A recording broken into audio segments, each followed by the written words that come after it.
unfortunately, I don't have. Okay. Maybe I have to turn it on and off here. Okay. Yes, I think so. So remember, after you are done, we will turn it off. Otherwise, I will take it just to make sure that unnecessary conversation is not heard. Yeah. Okay. Yeah. Yeah, so I will be giving you and taking it. So Yeah. what is this? Where does this go? This can go anywhere. Yeah. You can put it as a bracelet. You can put it on your shirt. Yeah. I don't know which way you can put. it Yeah, still probably use the normal microphone? Yes. It doesn't like. No, it create doesn't any set- interfere. Okay. Yeah. Yeah. So we can put it now Yeah. here if you're comfortable. Yeah. Yes. So, Let's test this out. So yeah. So I will 'cause come we are take it after, starting. Yeah. after you have given a Yeah. presentation to somebody, then I will come for it. yes. All right.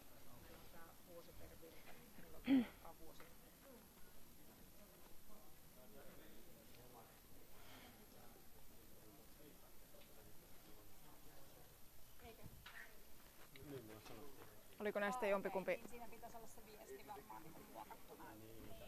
Joo.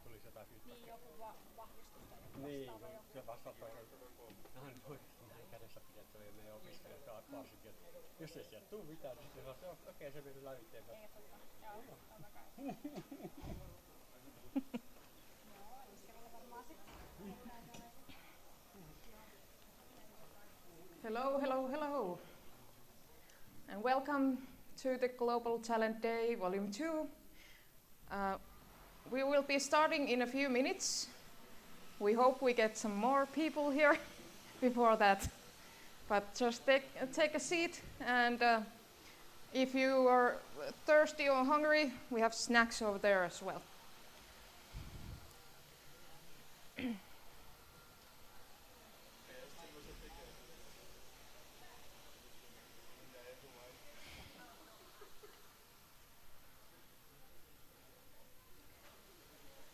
Niin, olisiko niille pitänyt vielä joku vahvistusviesti sitten laittaa? Olisi Niin. pitänyt jo varmaan. No eipä nyt tietenkään tullut mieleen. Todellakaan mieleen, mutta ei se mitään. Me vedetään täysiä ja se on silleen.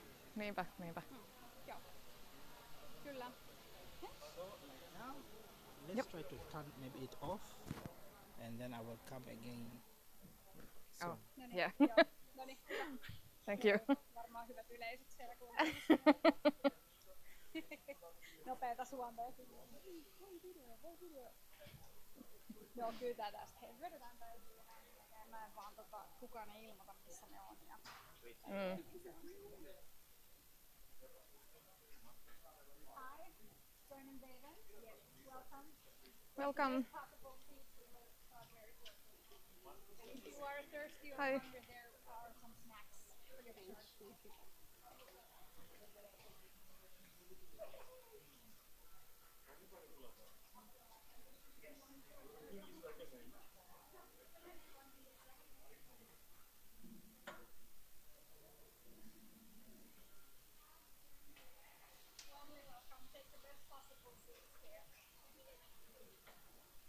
Hi, welcome.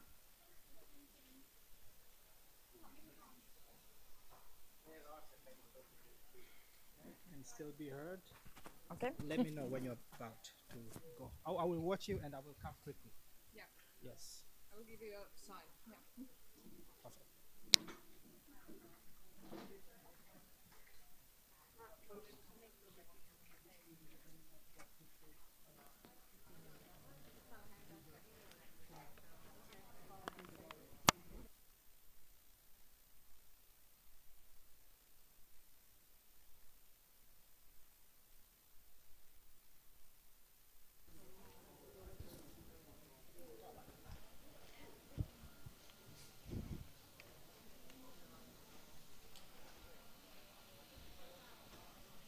All right. Now everyone has some snacks and some drinks and sitting comfortably. So, welcome to the Global Talent Day Volume 2. Become a pro in personal branding. We have a big night ahead with some keynote speakers and of course networking and having fun together. First, let's go over the program shortly. So, event has started, and first keynote speaker Roham will be starting at about 4:15. we will have some QA sessions and then the next keynote from Ricardo. And after that, we will dive into networking, coached by us, JCI Kuopio, and then at about 7 o'clock we will be ending the event. Hope everyone has a fun time, and if you have any questions or any comments, feedback, please, you can contact our project leader, Sanna, in the pink shirt. So welcome everyone. This event, as you know, is hosted by Junior Chamber International, Nuorkauppakamari in Finnish. We have this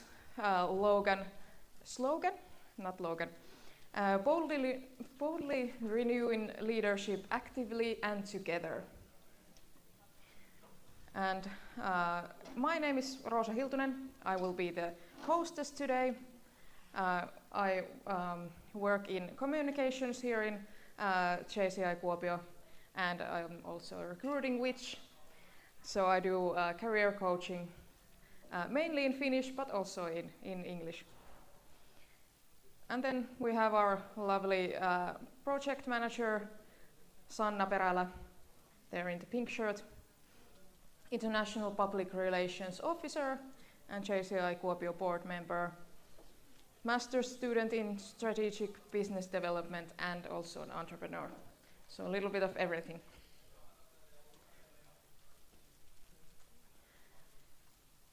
Firstly, as you probably can see, this event is hosted or streamed to YouTube and partly recorded to social media.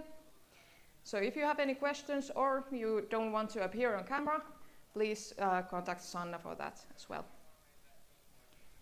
And any other questions, comments, as I said, me and Sanna will be here to help you.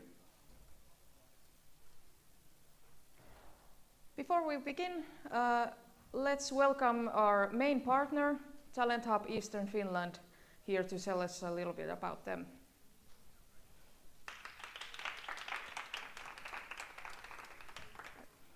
Okay, welcome you all. It's very nice to be here. I really wish to welcome you all to the event. So, if you haven't heard about Talent Hub Eastern Finland yet, you can get some brochures from there, from the back table, and from there you can see the path for our international talents to get job from Eastern Finland and live here in Eastern Finland. So the Talent Hub Eastern Finland it's a project founded by the European Union. There's 6 different educational institutions in the project, and the whole purpose is to help our international students to be employed here in Eastern Finland. We don't want to lose you to Helsinki or anywhere else. So that's the idea. And if you are not in any of these educational institutions, it doesn't matter. We will help you anyway. So this is for all international talents, this Talent Hub Eastern Finland, who are just living here in Eastern Finland. So please contact us if you have any matters or you will want to ask something from Talent Hub. You can find my email. That's the first email over here in the list. Marko Pietilä, Juije. So, yeah. Thank you and welcome.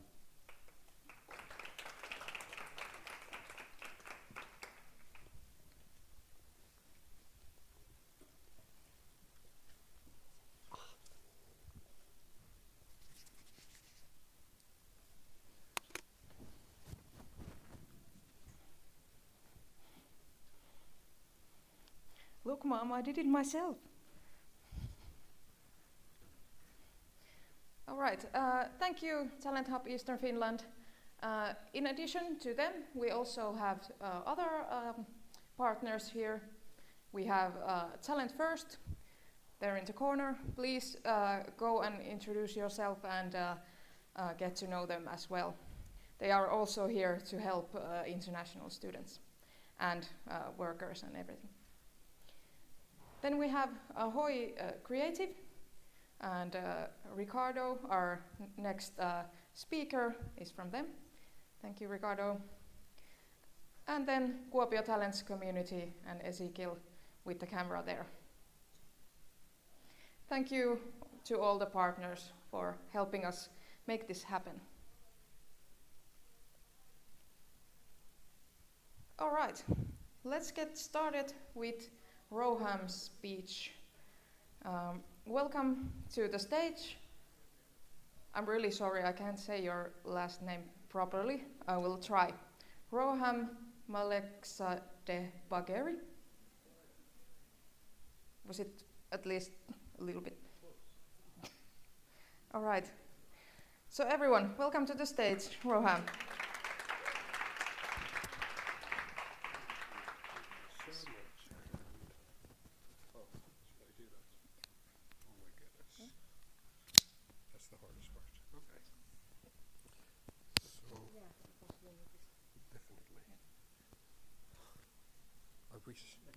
Thank you. I was hoping that I wouldn't do that. Yes.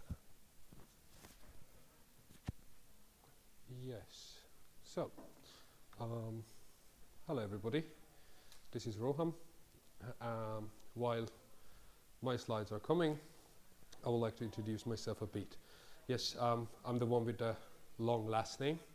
Thank you for trying to pronounce it right. My last name is Malekzadehbagheri. And my name is Roham. That's something that you shouldn't care. But I would like to introduce myself first. Who am I that I'm here? I came to Finland as a student 4 years ago. And during this time, of course, I was trying to get the business administration for the reason that I had a dream to be an entrepreneur, and I thought that I have to learn from the scratch and all the fundamentals. As I said, I've been here only for 4 years, but more than half of that I have worked for the Finnish government for 2 years and a half. And of course currently working for the private sector. But if someone would have told me that I would be able to work for the government in Finland, even though I'm coming as a student, it wouldn't even be a funny joke to me. So how I did it is the question. And the other question is that based on the fact that I have received 5 job offers in Finland and got the jobs without applying to them. So it has a direct relation with personal branding that I want to take you with myself through this journey that I have been through. So, the beginning. I moved to Finland in November 2020. Came to Snellmannia. As I said, I had the dream to be an entrepreneur. Then, of course, I had a 1-year-old daughter and a wife coming to Finland in the darkest time, and the culture, language, system, laws, all of them were as dark for me, as unclear for me as November, because it's the darkest time of the year, I suppose. So this wasn't the only problems. The struggle just began. So I had this thought that, okay, with no degree, with no relevant experience, and without knowing the Finnish language, how am I going to put the food on the table for my family? And that was quite stressful, and it brought me anxiety. Then I had, of course, self-doubt. I thought that, okay, what am I going to offer to the employer? How am I going to sell myself? I don't even know my own skills. And I'm here to study business. I'm a student. What can I do? So the only option for me was to go through blue-collar jobs, such as newspaper delivery and cleaning and so forth. So of course I started to work as a newspaper delivery and cleaning. So like I was a bachelor student back then. Imagine from 8 a.m. to 4 p.m. I was studying. From 4 p.m. to 5 p.m. I was doing the cleaning. And then on weekends and some weekdays I had to do this newspaper delivery job. And also I had family duties. So yeah, burnout. Yeah. So like it was fully packed. But then I started to come, between two options. Should I spend to just learn the language, or is there any other shortcut? Well, of course, the language is very, very important, and I encourage you to learn it, definitely. But also, if I wanted to spend just my time to master the Finnish language, it would have taken me 4 years to be able to speak not even as good as a native. So I said, okay, as Finn says, pikkuhiljaa, little by little does a trick. I said, I will learn the language little by little, but I can spend time to learn the culture. So I started to learn the culture. And then that was my first finding about Finnish working culture. Networking. So, yeah, obvious. But like, how to do this networking? How to find people? How to talk to them? What do I have to say to them? So I needed to find a reason to speak to people. I needed a reason to go to them. Okay, about this networking, let me clear something first. According to the statistics, 80% of the Finnish business landscape is made of small and medium-sized companies. So imagine you're one person managing the company and trying to take care of everything that is going around of your business. Then you also want to hire someone. You put it online. 100 people might apply to that job. Do you think that as an entrepreneur, do you have the time to read 100 applications and cover letters and then decide and then go through interviews? How many hours it takes from an entrepreneur? No time. So what do? They go to their network and then they say, hey, I want a person in this field. Do you know anybody? And if that person knows, they would recommend. Due to the credibility of that person who had been asked, they trust and they hire. So technically, the majority of the jobs you see online is the 20% of available jobs. 80% of them are not online. Not because they don't want to, but because they don't have the time to process everything. So networking was the key here.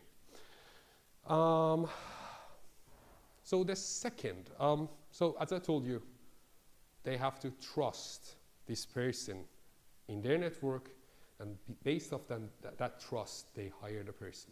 So this comes the second key cultural insight, trust. This is very important in Finland. And that's why I thought that, okay, building network is one thing, building the trust is another. So, as I said, I don't want to repeat myself. So, this is how it goes. Like it or not, most of the jobs are going through networks that they trust. And I knew that my only thing that I should focus now, based on these cultural aspects, is that I have to make network and build trust. Before I go to the next slide, let me share with you a mindset of Roham, the student. I thought, because I don't have relevant experiences, because I don't have that much of, I don't know even my skills, I have to focus on my studies, get a degree at least, a bachelor degree, and then go to the labor market. Little did I know that I was too wrong on this mindset. I will tell you later why. So I had to do a shift. I had to focus on getting,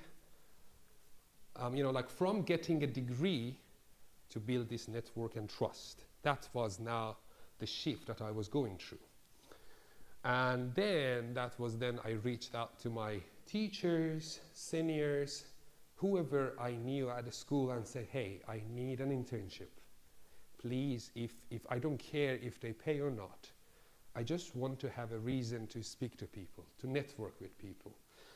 And then my teacher sent me an email and said that, hey Roham, I recommended you, again, recommendation. I recommended you to this person who is the project manager, so like go and talk and maybe you can work for this North Savo Talent Hub. And then that's how I joined my first internship, North Savo Talent Hub.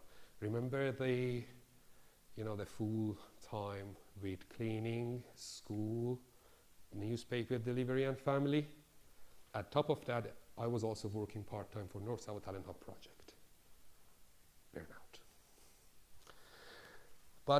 But I didn't burn out, because then during that time I learned how to do the time management, how to manage my time, and most importantly, even though I was very busy, then I was exposed to the Finnish culture and the challenges it brought with it. For example, one thing that I can share with you is that I would be given the objective, and then I should have created my own tasks. Nobody in my own country, there was this micromanaging, that do this, do that, do this, do that. But then here it was just objective. So I learned that I have to actually know what's the goal of the project and try to deliver the results based on the goal, and then define my tasks. For this reason, I had a reason to talk to people, to reach out to people. And to solve the goal, to solve the problem, the project is out there because of a problem. So to solve that problem, I started to come up with different ideas that how can I help international students. Then I came up with the team, of course, that we had. There were interns, so I borrowed an idea, then we developed the idea, then we worked together on that, and I tried to talk with people at public sector as well, at TE-toimisto, at ely-keskus, at Chamber of Commerce, and so forth, at City of Kuopio, and so forth. So I had to sit with key people, the decision makers even. And then during this, I learned a third one, humbleness. So the Finnish culture quite, let's say, embraced the humbleness. It's not about me. Again, it's about the goal of the project. If I'm here standing and I'm sharing my journey, it's not about my journey, it's about what my journey could teach you or could show you the way or give you a new mindset. So I learned this humbleness and I try to bring it. It's not about I. It's about us, the community. And then at the same time, I was trying to post frequently with this goal, with putting this humbleness on top of everything, to post even though I had only 30 people on my LinkedIn. I sat with someone, I posted there, and I tried to bring it from the perspective of the community, the international talents, because I was working for them. So, this idea that we have borrowed with Talent Hub, I have the privilege to have my supervisor also back then, one of the supervisors here. You heard about Eastern Finland Talent Hub. Back then it was North Savo Talent Hub, and I had the privilege to learn a lot from them as well. So we borrowed a very good event. So it would help the international talents. And the event was creative. It wasn't that much of it in here. I don't want to go about the event, but it got a very well publicity. And then I arrived in 2020, and in 2021 I was already on the cover of Savon Sanomat, the local newspaper. So, yep, 1 year, and I said like, okay, good start, not bad. And it was an unexpected recognition, because I went to daycare to take my daughter from the daycare, and the teacher said, hey, I saw you in the news. Then the classmates reached out to me, the Finns even reached out to me and said, hey, good job, you're doing a great job. Teachers even started to talk to me in a different way. And then I was like, okay, this is great, the LinkedIn visibility. But again, don't forget the humbleness. I posted on LinkedIn that it is a great honor for me to be on the cover of local newspaper. It really is, but I will only feel proud when I can read the news that says internationals can land meaningful jobs easily in North Savo. So again, I didn't talk about my own being on the cover on LinkedIn. This is from the perspective of personal branding, about the community, about what I'm doing. So yes, Ely-keskus internship came after. Ely-keskus is a governmental organization, and then during the idea phase of this event, and then after the event got viral, I was offered to join Ely-keskus as an intern, a 4-month internship. So then I terminated my permanent contract in cleaning. I took the risk because it was a permanent, it was good for my visa when I want to renew it, my resident permit. But I said, okay, this one is paid internship, and I want to, even though it's 4 months, I will just terminate my permanent and I will go to this 4 months internship. And I still continue to post on LinkedIn every week, sometimes every day, and LinkedIn grew little by little. But you know, during this time, something better happened. You know, in the coffee times, I used to sit with people in the same building, and I didn't know TE-toimisto, the employment office, the main building is in the same building as Ely-keskus. So I was having coffee every day with a TE-live manager, the broadcasting branch of TE-toimisto. And I had no idea he's in that position. We were just exchanging towels. So during this process was that when my internship at Ely-keskus ended, I was offered again to join TE-live to be the media producer and host intern. A 5 or 6 month internship started, and it was a new journey for me. I had no experience before that, and then I got to learn. I produced content for working and living in Finland, and it got national visibility. So now my LinkedIn post shifted from North Savo to nationwide. And because of this project's success, I got even higher rate of, you know, publicity. I was more seen, but still, I had this belief that I'm getting the chances as much as I'm serving.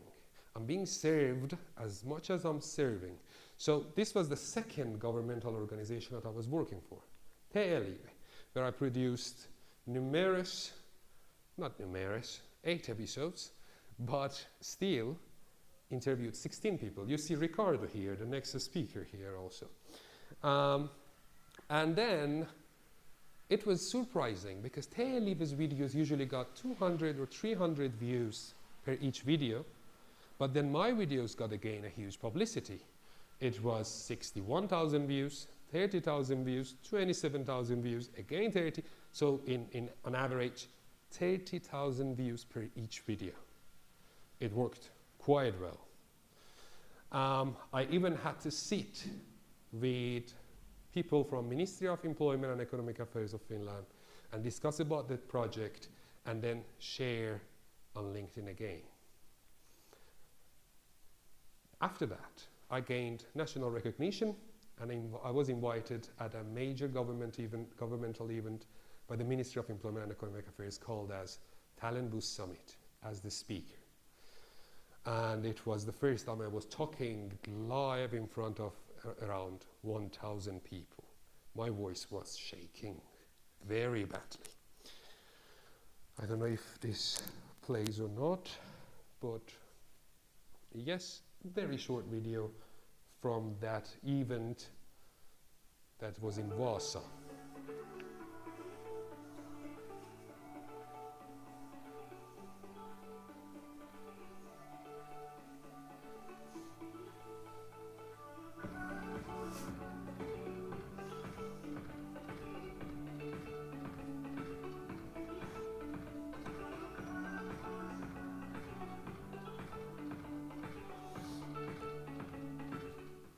And it was the place where I got to meet with people and network with people that I couldn't even imagine.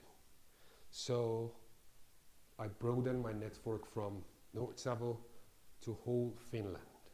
And because of this project success, I was more seen. And then Savonia photo shooting came up, and then they asked me to be on the Savonia's photo shooting. Then I was also at the school's pictures, as you can see there. So I was everywhere. My videos were everywhere. I was invited as a speaker to different places. Now the school got the so like I was trying my best to, you know, like kick the ego and keep saying that it's not about me. I'm being served as long as I'm serving.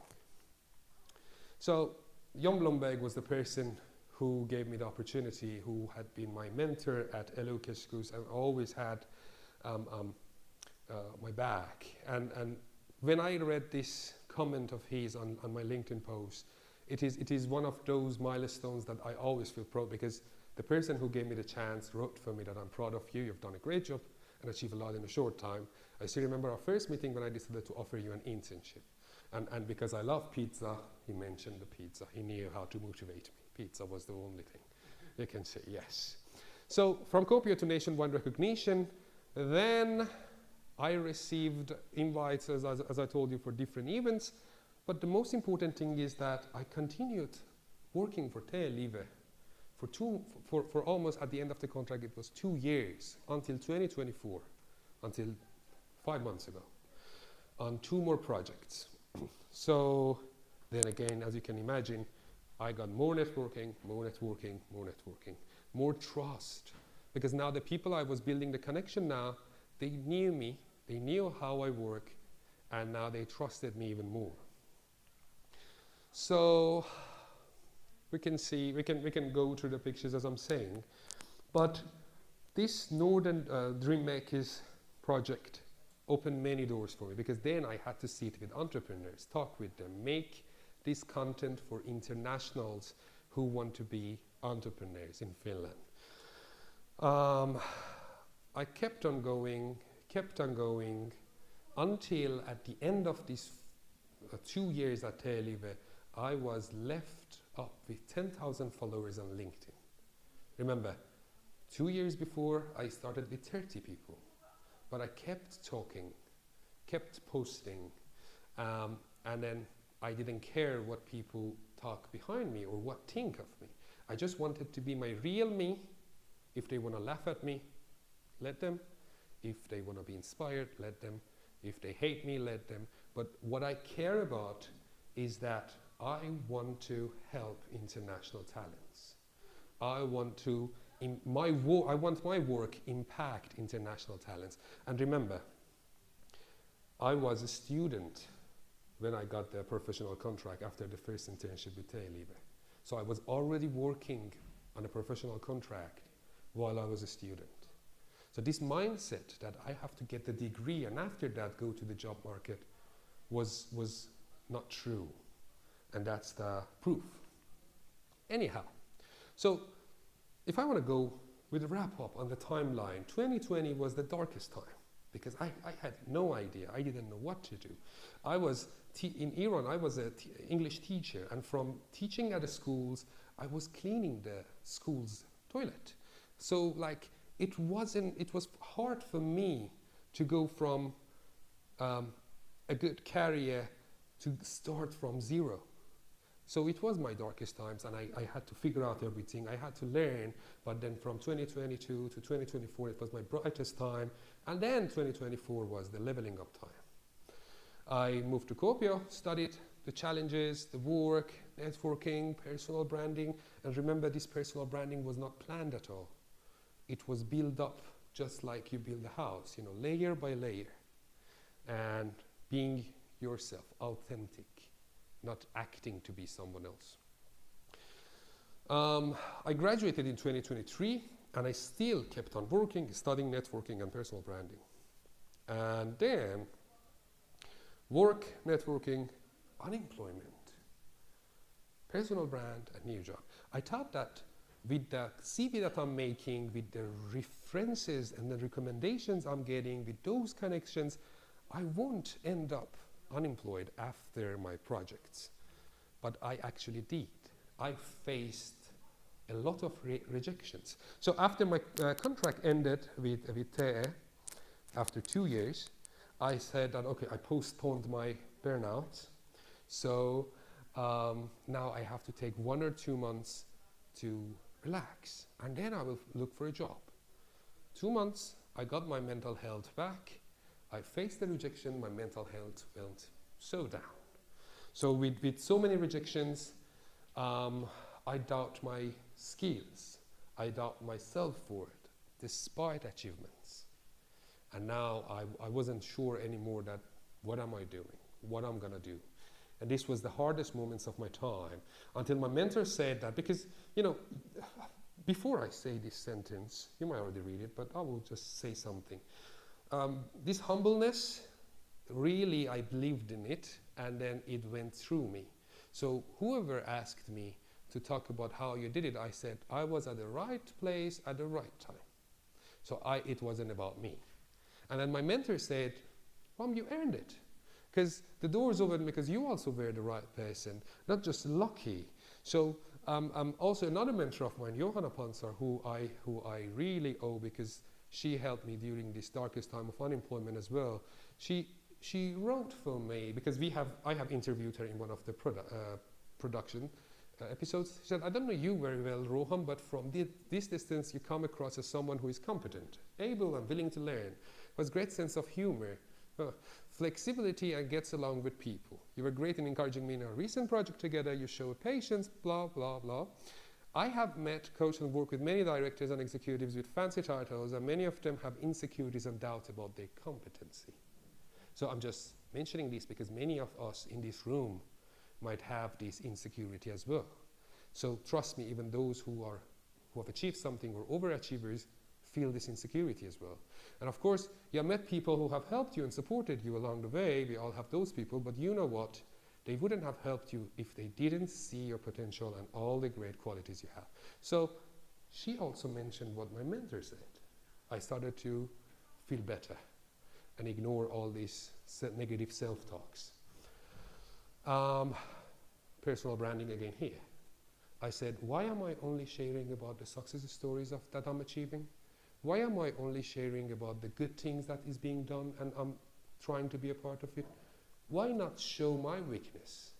So then I started sharing my struggles and failures openly on LinkedIn to show other internationals that even I, after these experiences that I had with these connections, even I might find it hard sometimes to find an employment, and I shared. But I knew that I have one duty, because when I used to talk with many immigrants, I was hearing so much of negative feedbacks. They were so focused on the negativity, because when internationals mostly sit all together, the talkings are more discouraging than encouraging. You would hear that, yeah, I have applied for 200 jobs and I couldn't get them. And then when now you have an indirect experience, you apply for 20 jobs and you don't get the jobs, and you take it as a fact and you don't try more. Not all of you, but in most cases. So I thought that it's best if I share it, and if at the end of the day I could get the job, it would also be encouraging for other internationals. So we have reviewed your application and we are impressed with your qualification and experiences. And then after that it comes with this, that unfortunately we didn't decide to continue with you. So much of these kind of messages. But then I kept saying, I never give up. I never give up.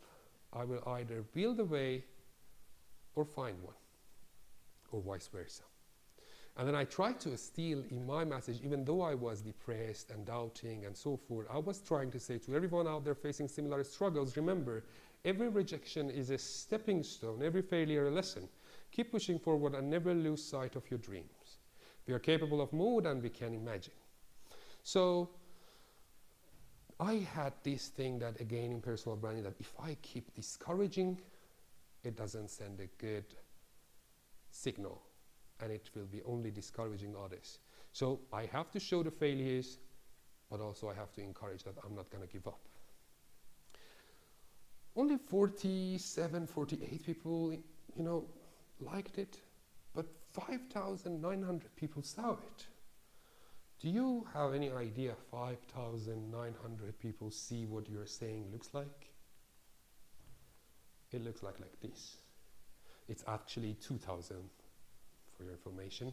And imagine 2,000 people look at what you're saying. They might not like it, they might not engage, but they are seeing what you're saying, what you're doing, and you're being seen. So that's the most important, to always remember that what you are sharing might affect people, either it's discouraging or encouraging. So, from failures, from weakness to leveling up. I shared my financial struggle on LinkedIn for support because that 2 months to get out of this postponed burnout, I had to use from my savings. The next 2 months that I couldn't find a job, again from my savings, and then I opened the wallet and see, not much left. So I only had 2 more months left. And if I couldn't find a job, I couldn't afford to stay in Finland. And I really mean it. And I shared it. And a massive support was there. So again, the mentor of mine said that, hey, this support was not again luck. You have been posting for 3 years. And now you engage with people, you helped people also. And now after these 3 years, people are supporting you. So, of course, I was also invited to a job fair event as a keynote speaker and got interviewed by the national radio and so forth. And again, in that radio, I didn't talk about myself. I talked about the fact that international employees are being seen as stereotypes. If they make a mistake, all international have made a mistake. If a Finn does the same mistake, they say only this one person was like that, not all Finns. So it was mostly based on a research that I shared on this interview, which of course, both internationals and both Finnish and native employers have to do, something to overcome these challenges. Anyhow, that's not the point. About the post, I must leave Finland if I don't find an employment within the next 2 months. I shared this. 195,000 people saw it. 1,700 engaged with it, did the reaction, 175 comments, 67 reposts. And people actually were reflecting on what personal brand I was making. I know you really want to stay loyal to North, but join this region, you might have a lot of offer. It could offer you a lot career-wise. Or like another person, Laura Koivisto, has said that Roham has been a great ambassador for Kuopio region and its educational institution, don't let him move away. People have started to summon, oh my God, this is really insane how our country works. You have given so much to this society, I can't believe this is happening. Or I have seen some of your work and I think your work speaks for itself. So much of support that was heartwarming for a person who was very depressed and was doubting his skills. The next chapter is that after that post, 2 weeks after that post, I got 3 job offers. I didn't apply to them. I chose the most suitable one at tech class, and I had to leave Kuopio. So I left Kuopio and I started fresh in Helsinki at the new company. That's the private sector I mentioned in the beginning. And I kept on reflecting on the journey from uncertainty to stability on LinkedIn. So, there are some key takeaways. Networking, build actual connections. Build the trust. Be humble and stay humble. And don't ever give up. These 4 are the most important things that helped me throughout my journey and throughout my personal branding with whatever I was sharing on social media, mainly on LinkedIn. So, as the ending sentence, because I know I've talked too much, I usually talk too much. But anyhow, where there is will, there is a way. So I hope that this presentation could have helped you at least a bit. Thank you.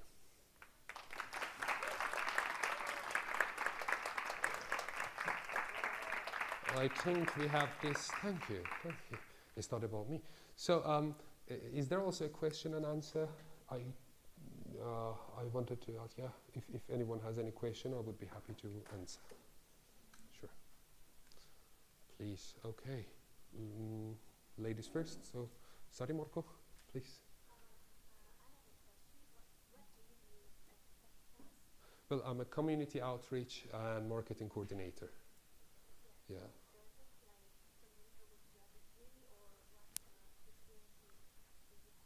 Yeah, it's relevant to business administration and studies as a community outreach and also marketing coordinator. So it's all about the degree that I had, but also mostly because of my ability to make connections and building communities based on my previous jobs. So it's quite relevant to previous experience and the degree.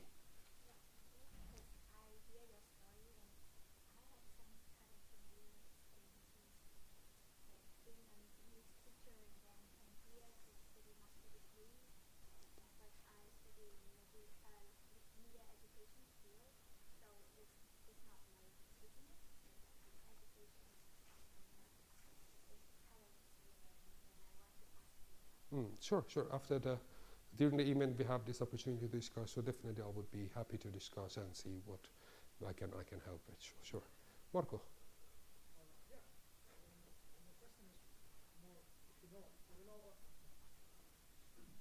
I don't know at what point you started sending application outside of, but I think I can understand that your goal was to stay and start from. You started your journey, very inspiring, and then you proved yourself, your commitment to the region, to the city, in just a few years. So at what point you started applying for position outside myself? Because for as much as it inspired me with your story, in the end, you left the region. Yeah. You had to leave the region. Yes. It was not a choice. You wanted to stay. Yes. And while it's a success story for you, it's a bit of a failure for the region who have lost the talent like you. So my understanding, my question is, I'm trying to understand at what point you realize that, okay, I'm not going to be able to stay here. I need to expand my horizon. And how many applications you had to send outside of Finland before you got the final offers of the class? Yeah. So let me tell you from this perspective. From economical situation, now we are in a recession. Not in Finland, in the whole world, this recession is coming. So many companies are downsizing rather than recruiting. So it's understandable that I couldn't land the jobs because the recruitment and the like labor market is actually not really well, not in the whole Europe or like even globally. So that's understanding. And then we have to also take into consideration my weaknesses, that I didn't know the Finnish language. My Finnish language, I wasn't competent in this language, and my field of work, especially in this region, I have to be able to speak it so that I can work with the customers and so forth. So I take the blame on the economy and my lack of competitiveness in these two things, which are very important, as I mentioned. And the third thing that I can say is that how can I say it? My state of mental health and mental capacity was also another reason that I couldn't do the 100% that I could do, to do the ground research, to try to go and knock the doors that much. I had this trying, because I was a media producer for 2 years, and that means like project manager. So, but I couldn't understand that. Okay, I'm a fresh graduate still, and I only have 2 years of project manager experience. So I kept on sending application for the same positions. So it was my misunderstanding of my competence based on the, when someone is reading the CV. So like I should have gone for coordinator jobs rather than a project manager.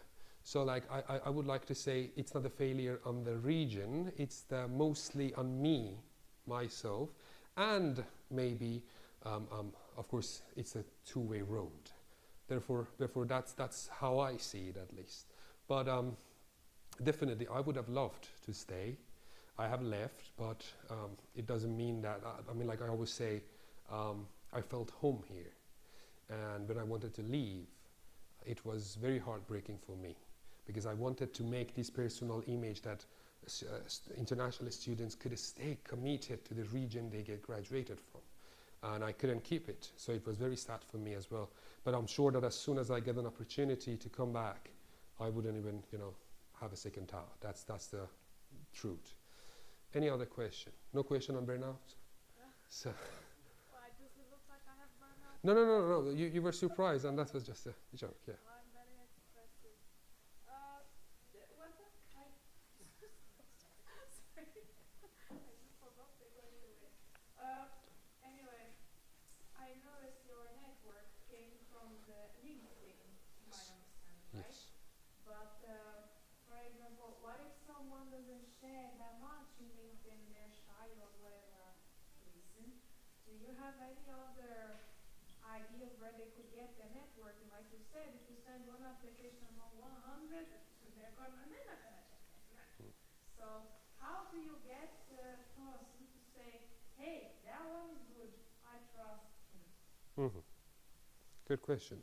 Well, I know that introverts and extroverts have got different approaches, but I myself would not be able to share on LinkedIn if I didn't have a reason to talk.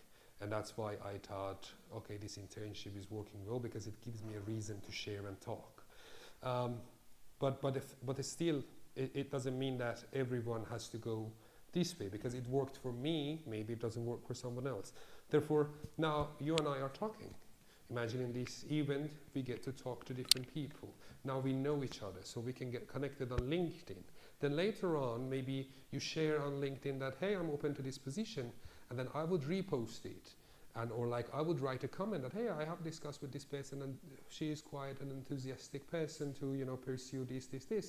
And people might see it again from that post. So what I'm trying to say is that it's all about try to get into hear what people are interested.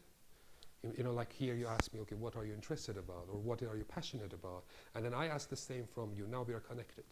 We exchanged LinkedIn, and that goes on with different people. The second is that you get a reason to speak based on your work, based on your experience, based on whatever you want to shout out from, and then that's how it can go little by little in that perspective. Did I answer your question to some extent? We can discuss more, and I can think more, so maybe I can answer it better even with that. Yeah, thank you. Any more? Perfect. Thank you so much.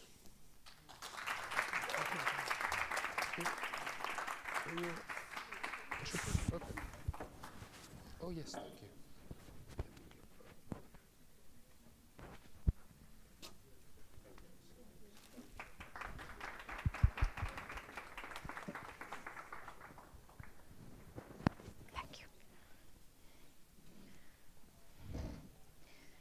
All right, thank you, Roham. That was a really inspiring speech. And now, because I forgot to introduce you before your speech, I will introduce you now. So yeah, Roham, as you have heard, is a community outreach coordinator at TechClass, storyteller and a producer who has built his career on authentic personal branding, as you just saw. Building a career in Finland, Roham has landed jobs not by applying but by showcasing his value through networking. And in the keynote you heard how to create your own opportunities by utilizing personal branding. Thank you again.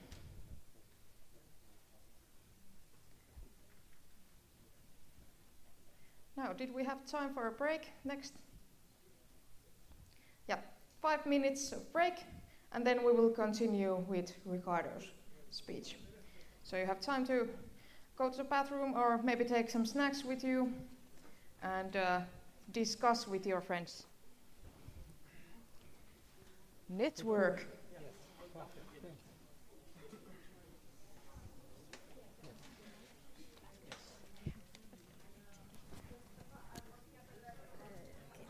you. Right, so come, let me show you where I put them. Come.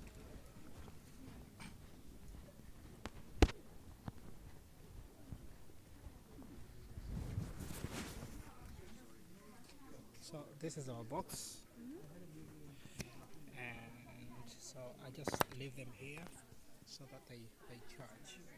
You can come and take it from here when you're ready. So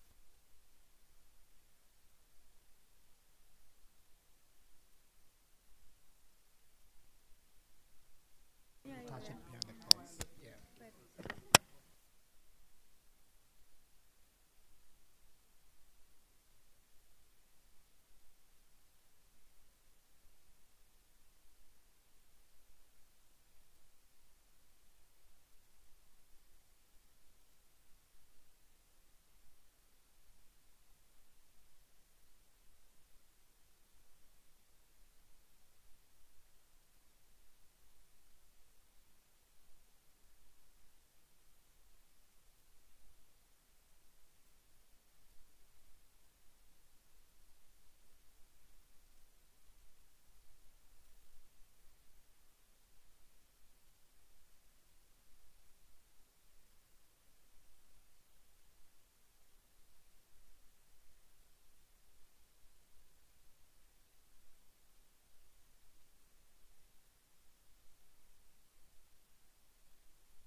Yes, thank you.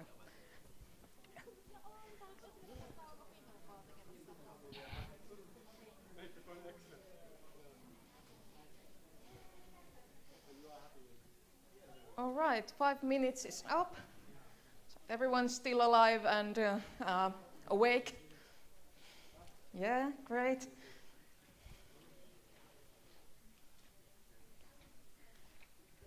All right, let's get ready for the next keynote speaker, Ricardo Patino. Colombians' journey of personal brand resilience and reinvention. And now I will try to do the introduction before the speech. So Ricardo is here from Ahooy Creative, creative director and partner. Ricardo will share his inspiring story from Colombia to the United States and finally here to Finland.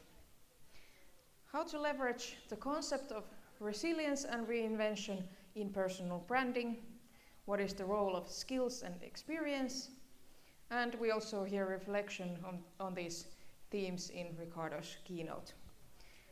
So let's give a warm welcome to Ricardo.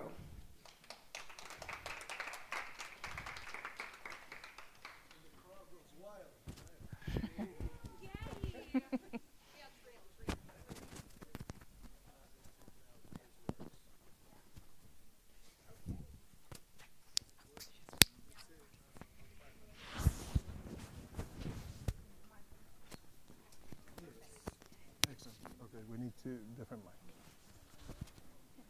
Voice mic and then this mic. So do I need this one? You're recording sound here. Do I need this one? For what?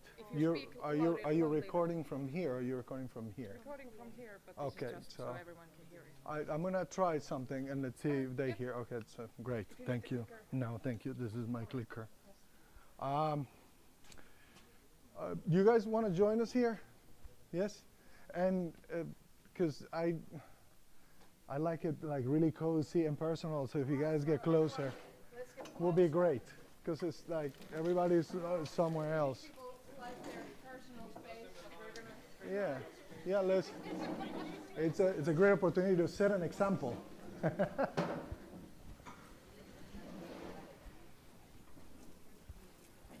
Yes, this is very nice. I get to see faces and get to meet you. At least in this very small instances that we share together, it's really good to kind of see each other eye to eye. Even though my eyesight is now failing rapidly. You know, you hit 50 and it's like everything like, you know. Thank you for having me here. I picture this in your minds. Can you hear me like this? No? Okay, fine. I just don't know how to hold a mic. Roham knows, but I don't know, but I'll try my best. Just picture this. You show up in Vantaa Airport, Finland, December the 24th. You know what happens then? The peace of Christmas hits Finland, which means nothing happens. There's no buses, there's nothing. Everything stops and everybody goes home to share time with their families. Which is a beautiful thing for Finns. It's a bit of an interesting time for those who come specifically at that time in a foreign flight, and you're the only immigrant who has to stop at the immigration booth. Everybody else in my plane went right through as Finnish citizens or European citizens. I was the only one who had to walk to the booth and face the immigration officer who kindly, quietly looked at my document, looked at me, looked again at the document, kind of looked through the pages of my passport, and he asked me a question that brought a realization for me of what I was myself getting into. He said, "Do you know where you're at?" Yeah. That was his question. So that presented to me, okay, this is my first step into, again, another challenge in my life as a professional, as a family head. I'm a father of 3. And that's how my journey started in Finland. Stepping into the unknown and being seen as a foreigner. The thing with that there's nothing wrong with that. And that's what I want to walk you through today, so we understand what a strong personal brand is about. So let's see if this works. Yes, it does. Thank you. So, long story short, I met a beautiful blonde, blue-eyed, white skin, gorgeous Finnish woman while living in Boston. This photo is from Miami when we got married, but we lived in the United States for over a decade. We shared our lives, we learned from each other's cultures. We were in common ground, because she was not in Finland, I was not in Colombia. So we met in a culture that was strange to us. We needed to learn, we needed to adapt, we needed to go through many things that Roham mentioned before. So the story continues. I met this gorgeous woman, and then we had 2 daughters, our biological daughters. She's now 18, was born in the United States, and this one is 15. So you know, raging hormones at home. Talk about learning to adapt in a foreign land of teenagers.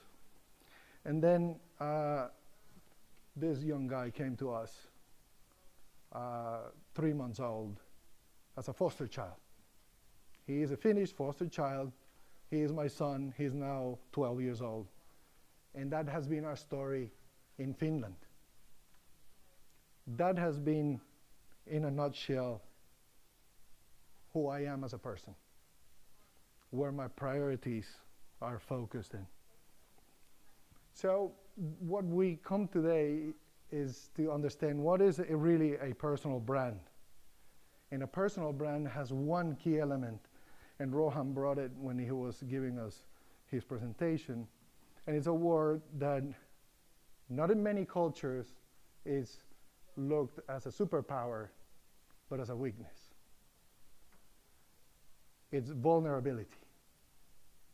Everybody understands what vulnerability is, right? Okay. There's a really good author out there that I recommend that you guys read or listen to her TED Talk. Her name is Brené Brown. Do you guys know Brené Brown? No, I recommend it highly. She was a scholar, a psychology researcher, professor at the University of Texas. And she went in to debunk what vulnerability was, because she did not believe in vulnerability. She saw it as a weakness and the character traits of people. What happened to her? She was transformed by the power of vulnerability as she researched it deep and deep enough, understood that vulnerability has only one way of describing it, and it is courage. So with that, I want to start sharing with you what a strong personal brand is. I have this is a motto for me, and this has to do a lot with what Roham said, is in whatever environment that we are, however the situations are, circumstances in cultures are different, mainly when we come from one into another one. Many of you have experienced that here in Finland, right? And as Roham mentioned, the majority or the most common thoughts are the negative ones. It's always about how difficult it is, how Finns don't understand us, how they don't get us, how why is it that they don't speak more English. I mean, we go into this rumination. That's another good word for you, that you should actually put it aside and forget about it. Ruminating in the negative does nothing to our personal brand, if we want to focus here. So if we said only the relevant survive, do you understand this? I mean, this is a very primal thought, right? It's like animal kingdom type of stuff. only the strong survive, right? The big lion eats the smaller prey. So if this is our reality as professionals or as immigrants, I came here with a profession, with experience. I had all my guns, I have everything ready. But I came to a culture that requires adaptation. So all my tools sat there in the box for a while. It took me 2 years while going through the adaptation process in order to be able to live and to contribute to this wonderful country. So, what is the most important word in this sentence for you guys? Relevant, right? Do you guys agree? So do you know what relevant means? Well, let's look at it, because I'm a words type of guy. That's what I do for a living, so I like to find the meaning of words. If I use them, I would like to know what they mean and how we can use them. Understanding what relevant means, or relevancy means, it gives us a perspective into what we're living right now. You're students, the majority of you are students, if not all of you are students, that have come from a different culture, different backgrounds. So how can you find what makes you relevant here today? Relevant means being closely connected or appropriate to what it is being done or considered, appropriate to the current time, period, or circumstances of contemporary interest. We often see, and you students mainly, many of you probably have prior work experience, relevancy immediately turns into our heads into performance, doesn't it? I need to prove myself, right? I need to go in and prove myself, make whatever it takes, say stuff that I don't even know about, and just try to make myself relevant. That works in a very limited, very close scenario. I want to give you some clues on how to become relevant the right way. Now, this is a very personal take on relevancy, so take whatever works for you, and I hope is useful in your life here in Finland. So now we know what relevant means, right? Like if I were to ask you today, what makes you relevant? Will you be able to give me one word? Who is able to give me one word? What makes you relevant? I like conversations. I don't like really lectures, so this is more fun when, sorry? Experience. Your beliefs.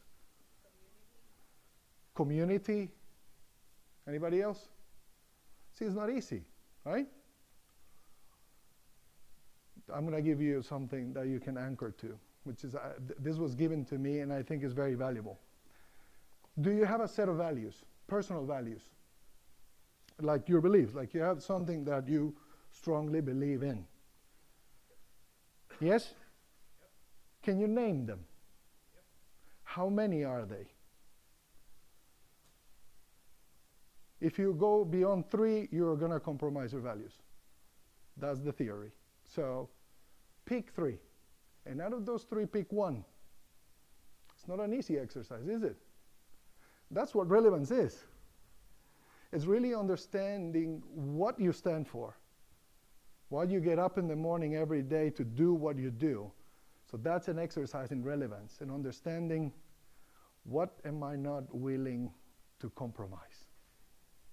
And that's a really difficult exercise when you change cultures. Because the culture demands from you to change your values, right? I mean, the social rules, individuals might not. But the social rules you feel, these are feelings.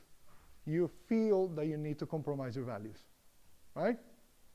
Have you lived that here? I have lived that here. I've been here for 15 years, or over 15 years. So if you agree with this, we can move on to the next part. A relevant personal brand is authentic, empathy-driven, and adaptable to ever-changing circumstances. Would you agree with that statement? Do you understand the components? Do you know what authenticity is? Which means that you get to be yourself. You don't have to compromise your values. But it is followed by something very powerful, which is empathy. Meaning that you need to put yourself in the shoes of the Finns before you complain about it. That's my recommendation. If you stay on your own shoes and complain about it, you get nowhere in Finland. And the most important thing is this adaptability. You need to be willing to learn from the culture you're stepping in. And there's that word that you closed, you know, there's a will, there's a way. Will is a key word here. You need to be willing to adapt. If you're not willing to adapt, your journey here is going to be uphill. And then this is a reality in our world. Not just in Finland, anywhere you go, circumstances change. Constantly. We see that here all day long. So how willing are we to adapt, to be more empathetic, to be able to actually continue to be ourselves, hold on to those values? It's a good exercise. I recommend you do that at home. Write them down on a piece of paper. 3. And out of those 3, pick one and start working on that one really hard. So, empathy. Let's walk through those 3 really big aspects of this journey to relevancy. Can somebody hand me the water? I'm getting like really thirsty here. Maybe I'm really nervous. I'm sharing something very vulnerable. So I get like really dry. No, the water. The Vishu water. That one, yes. Johanna, thank you. Can you open an order? Thank you. Great. See, this is what vulnerability does to you. It puts you on the spot and then you get really dry. I don't know how Roham did it all. I mean, I want to be like you when I grow up. So empathy. What is empathy really? It's an action. It's an action that supports your values. And it should be opting for the path to tolerance and understanding. This is very difficult when you come to a new culture because it's different. It forces you into a different structure. But my recommendation, when those thoughts come to your head and you say, Finland is so hard, it's so cold, it's so dark, it's so boring, these people don't talk, they don't look at me, I get into an elevator, they look at the floor, they want me to speak Finnish fluently. All of that, it's not true. It's in your head. It's something that we keep ruminating, here's the word, and we convince ourselves that that's our reality. We do that to ourselves. Not the Finns, we do that to ourselves. So, empathy. If we put ourselves in the shoes of the Finn, highly structured society, they come from a very young history of famine and death. I don't know if you knew that, but check the history. Very interesting, by the way. The male figure in Finland was decimated in the war. The moms had to fend for themselves and their kids and their cows and their farms. So, that was like 100 years ago. Not far. Mostly for all of us that come from countries that are really old. We have long history of violence and difficulty and all that. Finland has come out of that situation not too long ago. And the only way they were able to do that is by creating a very sophisticated, that's how I like to see it, system that works. Hence the fact that you're here, many of you. are here because of that. So if we put ourselves in the shoes of the Finn when we say these people, they want me to speak Finnish and I can't. Well, it's up to you, really, not up to them. And they're not demanding you to speak Finnish fluently.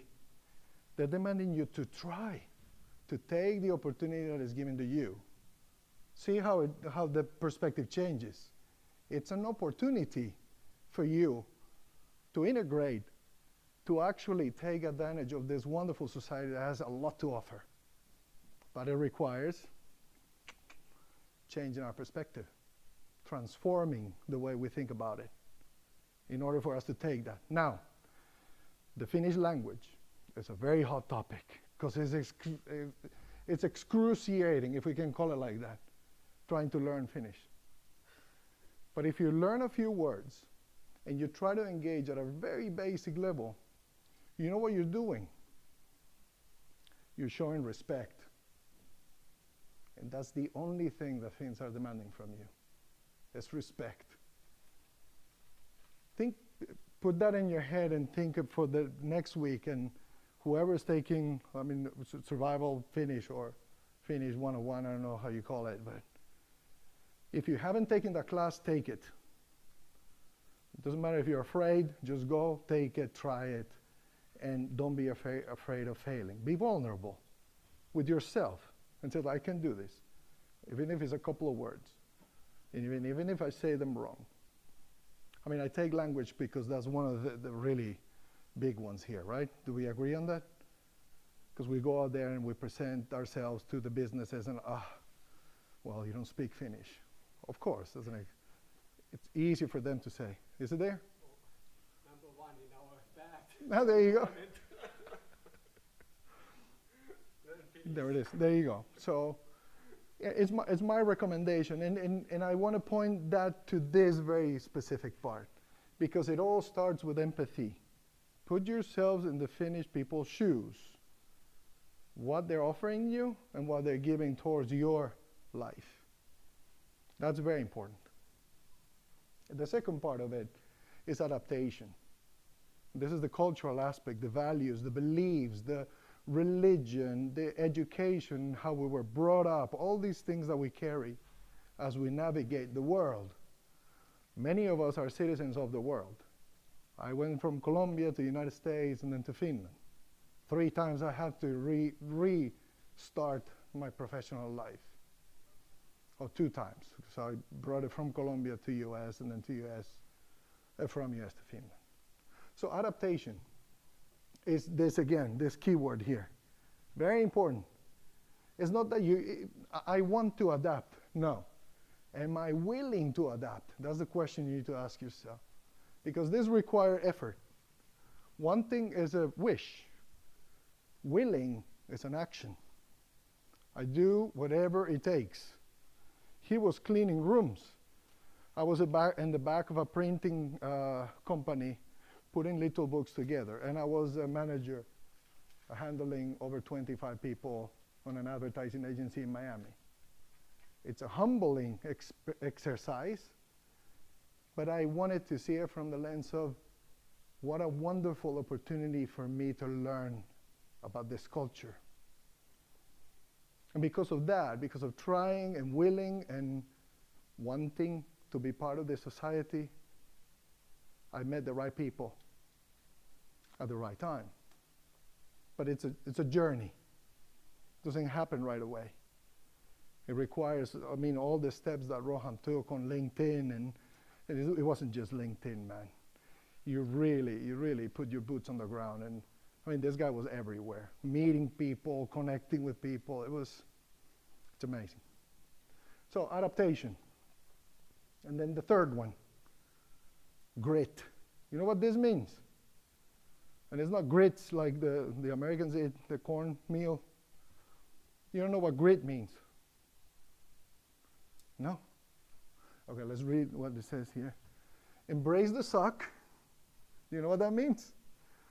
I'm going to explain to you. And stay the course.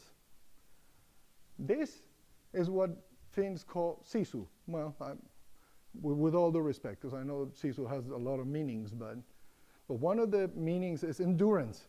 It's staying the course. The suckier the life it gets, Marco, the suckier the life it gets, the more we need to hold on to our principles, to our values, and be willing to put ourselves in the shoes of the people that we're sharing our culture with, or that they have allowed us to be in their culture, and then be willing to adapt, and then stay the course. It's been over 15 years. I moved here in 2009. Help me, mathematicians. 16. 2009 to 2024 is what? 15. Thank you. What's you? Yes, 15? You said yes, thank you. I'm a creative. My head goes all over the place, so I can't even do math anymore. 15 years, and I still struggle in a good way because this. I believe in embracing the suck. Every day brings its own worries. Either you're here or back in your country, whatever you're at, every day brings stress, brings worries, brings challenges. So there is no difference. We should not make a difference. We take on the day as the day. Tomorrow will be another one.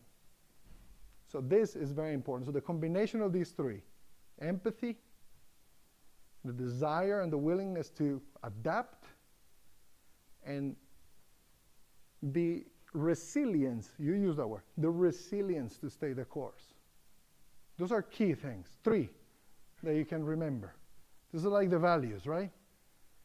If you have those three, only three, you can stay the course. You can remind yourself always, in any situation, check those boxes. Am I looking at this from the lens of empathy? Can I replace this thought with my willingness to adapt? Do I have the energy to embrace the suck? By the way, embrace the suck is a sentence used by the Navy SEALs in the United States, actually.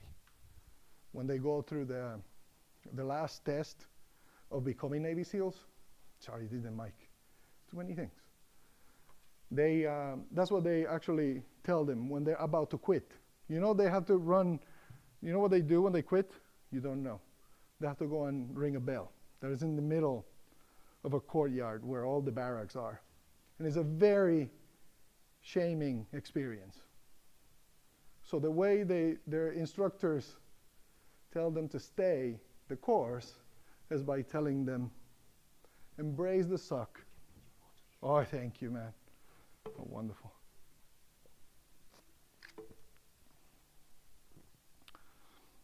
So what are the three words? Remind me of the first one. Empathy. Thank you. Yeah, don't be shy. I mean, we're family here. Empathy. Well, first was relevance, right? Then we're understanding that. We're going to go back right now to that. The very first word was empathy, right?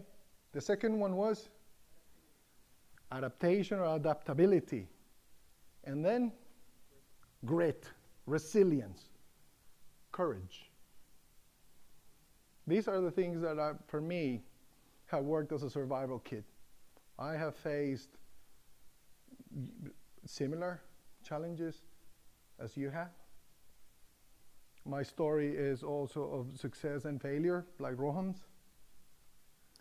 But one of the things that sets us apart is that we have stayed the course.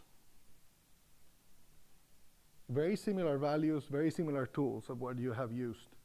Within the studies, within the university, and in the work, I came here as an immigrant through family ties with one baby girl and another one on the way to the unknown. My wife was an expat of over 10 years living abroad. She did not know what was waiting for us here. And I started from scratch, from zero. My professional life started from zero. I always bring Johanna up because Johanna is now in charge of Talent Hub, which is actually continuing something that she started with me, and I want to say with me, thank you once again. Because of her and her resilience and her trust in me because we did some pro bono work together. She saw the potential. That didn't happen right away. It happened after I was meeting people, I was connecting, trying to make myself relevant. And then she fought for me. So I had a Finn who actually stood in the gap saying, okay, this person needs to be put to work. You need to give him the opportunity. Similar situation what happened with Roham. People stood up in the gap and said, you don't have to worry about work, we're gonna help you, we're gonna give you opportunities. But it requires a journey. You guys are in school, take the opportunity this time, take this time to get to meet people outside of the university. Take training jobs, take cleaning jobs, take whatever you can. Not because you have to, because you want to.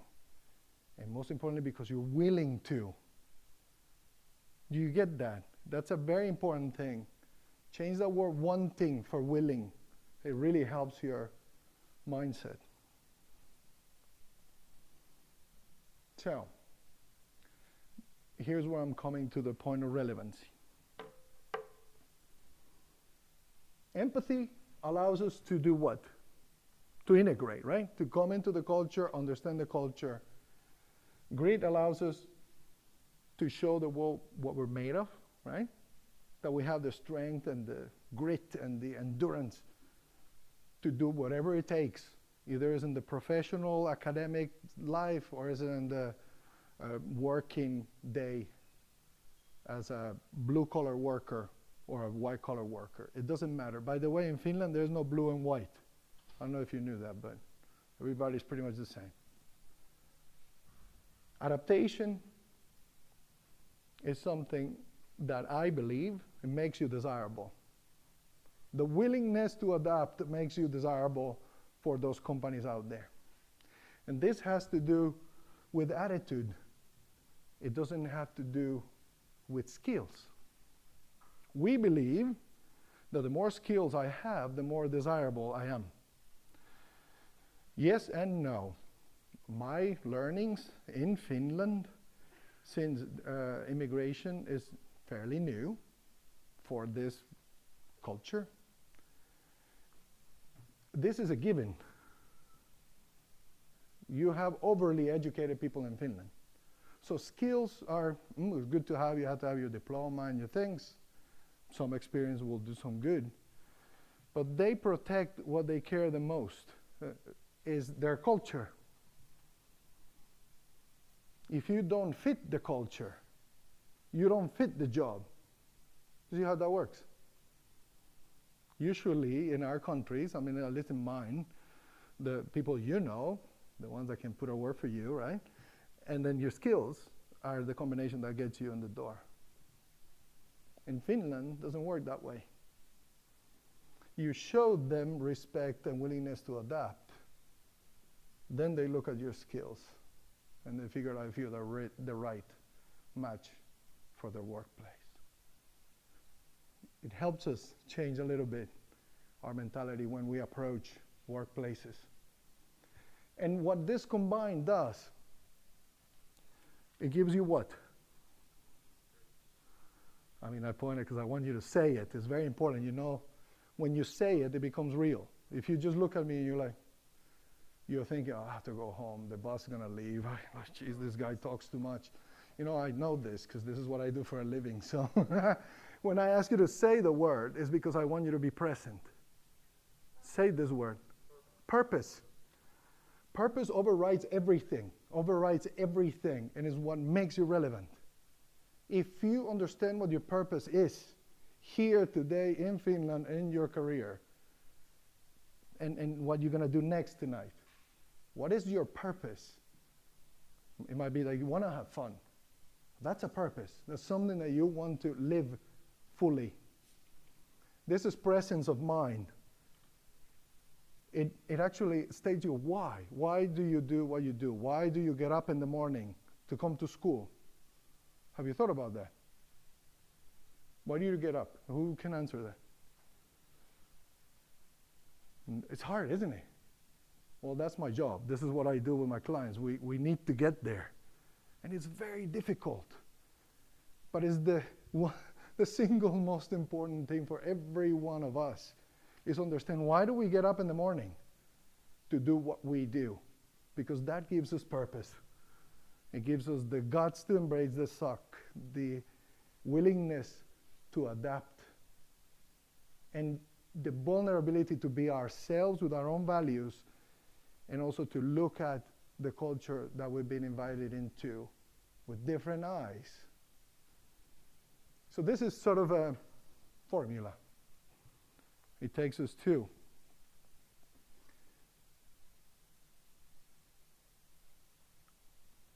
integrity is a word that the world has kind of forgotten about it. Now you have to be with the flow, right? That's what technology tells us. And just go with the flow, like trends, and life goes this way, let's go that way. And then tomorrow changes, let's go that way. You know, as TikTok dances change, we change. Well, that's the father of teenagers talking, right? You guys might not be on TikTok. Who's on TikTok here? Don't be ashamed. It's okay. Yeah, well, it's a channel. It's a communication channel. Many people get their information, their inspiration, their purpose from this type of media. Others go to CNN, or others read the paper, or they read books. That's how we actually take in information and process information. But do we really know what do we stand for? Have you thought about that? I mean, I always ask you this, because I want to see your faces like, no, I never thought about it. Because it's great that you've never thought about it. That's what I'm doing. I'm taking you to a place when you can think about it. What do you stand for? This is the same profound question as, why do you wake up in the morning? To do what? What's your purpose? What do you stand for? And that takes you to those values. That's why the value exercise is so important. Pick 3. And out of those 3, underline 1 and focus there. It's a really good starting point to really find out what you stand for. I stand for service. And this comes from, you copy me or I copy you, I don't know, but I was wired ever since I was a child by my mother, who I love dearly. Passed during COVID, couldn't see her. But she was my best friend. And I learned so much from her, and we had really good conversations about death, and so it's okay. My mother taught me something. First, she taught me 2 things. One was respect. Did your parents teach you respect? That's a word that you don't hear these days. Respect is out of the equation. I think respect is something that takes us to integrity, understand what our place is in life. And then what we share is the sense of service. What is it that you said? I will be served as long as I'm serving. Exactly. I serve, expecting nothing back. That's my value. That's why I'm here today, to serve you. With my learnings, with my point of view, you take what you consider is good, and you discard the rest. If you take one word home today, I accomplished what I came to do here. I stand for service, expecting nothing. I underline that value. I have other 2 that are very good, but we can stay with this one.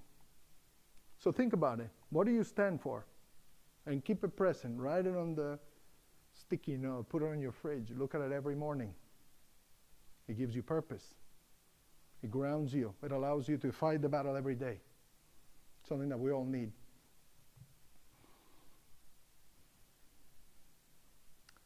Here's my biggest piece of advice. We like to give advice. You gave one, I'm going to give another one. So, and I'm gonna start saying this is not just in Finland, but it's very appropriate for Finland as you get to meet people, as you get to go and apply for internships.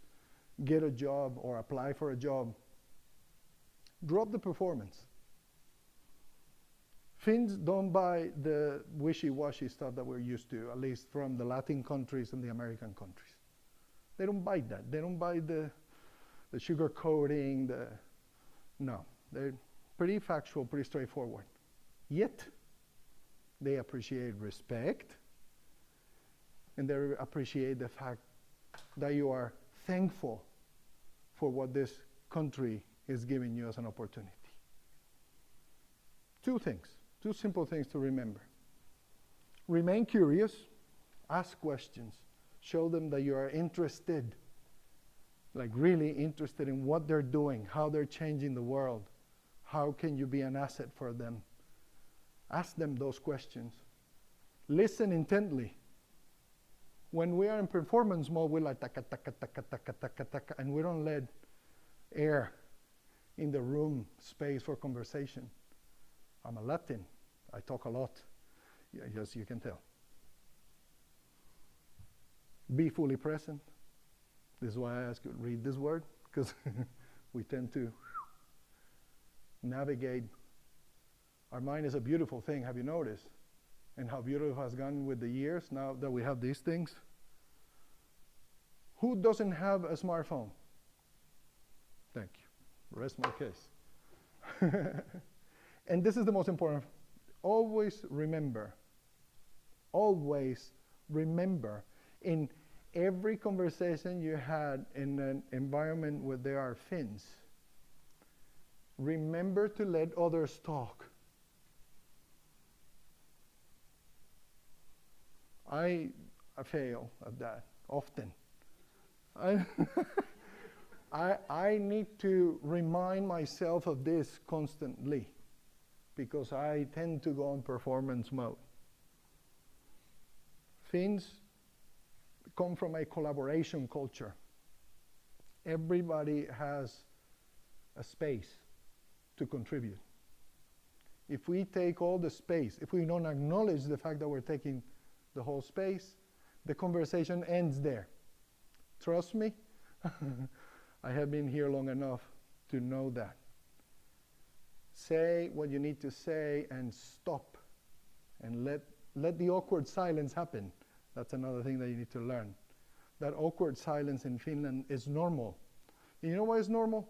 Because they're thinkers. Finns are thinkers, and they're very methodical in the way they approach any subject. That's why they don't like chit-chat much in this type of environments. So if you remember these things, you have a much better chance to engage with Finns in an objective level. And that's where they can start to notice, is this person adapting right to the culture? Right? First sign. They're getting it. They're adapting. Second, you leave space for them to start to dig into your skills, meaning they get to ask you questions. Now that you're leaving the space for them to talk to you. See how it works? It works backwards. Because now you get to this part where you become relevant. You're not performing, you're curious about what they're doing, and then you're willing to adapt. And then you have your bag of tricks. You have your resume with all the list of things that you can do that are superpowers. See how the formula works here in this recommendation. I mean, this is something that I apply to my work every day. This is what I want you to take away. Do you know who Maya Angelou is? Great. That's really great, because now we align at an empathy level, right? I love words, and words carry a lot of power. That's why I work with words. People will forget what you said. People will forget what you did. But people will never forget how you made them feel. That's a profound statement said by this lady who's actually a civil rights activist with a lot of leverage on that movement. who experienced these situations by herself. But then she knew the power of us as human beings when we're able to converse, to have a dialogue, to understand what we stand for.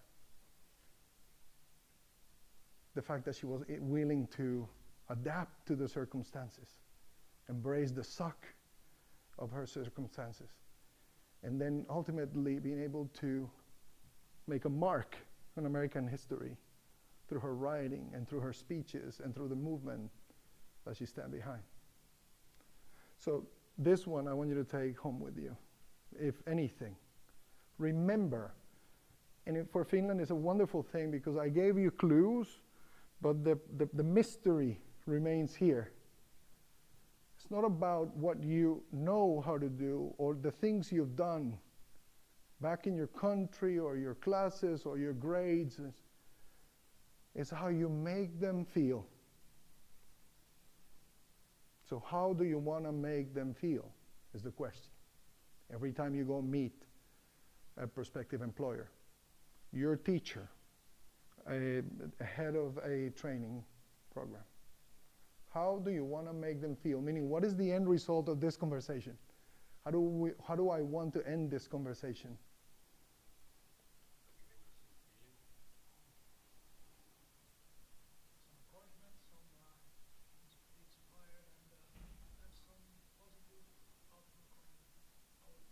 Absolutely.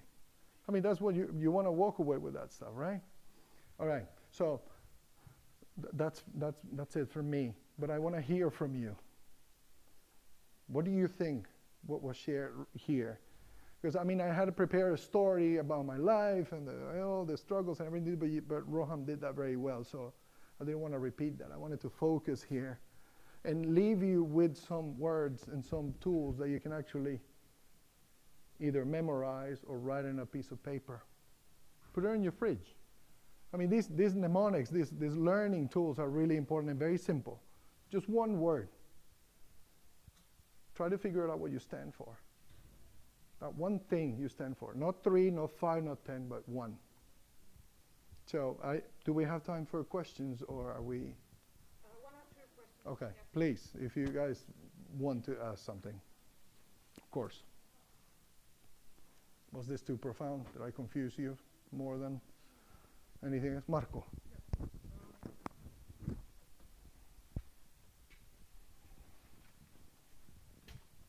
Yeah, thanks. Well, Oh, okay. I'm getting mic. that's cool. You're getting mic'd. Yeah, That mic'd. sounds, That's that's a term. That's a term. I think I've heard your speeches more than once over the year. I've known you for, I don't know how long. Over a decade, yes. Yeah, so, Yes. I think that the message you've been trying to send, and I think you achieved it very successfully today, it's what I would call sort of a starter kit for immigrants in Finland. Thank you. And this is not a criticism, absolutely. Mhm. It's absolutely needed. I'm wondering a bit more the second step. What is the advanced level? The 201 lesson for immigrants in Finland. Because of course, I'm sure you're adapting also to the audience. Most people here are students.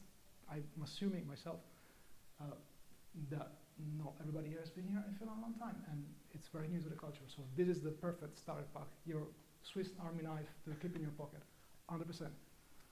I think though things become a bit more tricky and difficult when we advance to a later level, a higher level. And you made a few points that leave clue to what immigrants can do to influence the society they're part of. You said Finnish people are thinkers. Very great. And I think still too many companies are unaware of how to hire immigrants or work with them. There is great anti-discrimination law in Finland that says that you cannot be discriminated by, amongst other things, language. But there is a footnote. The footnote says if the Finnish language is absolutely required for the work, then it's okay.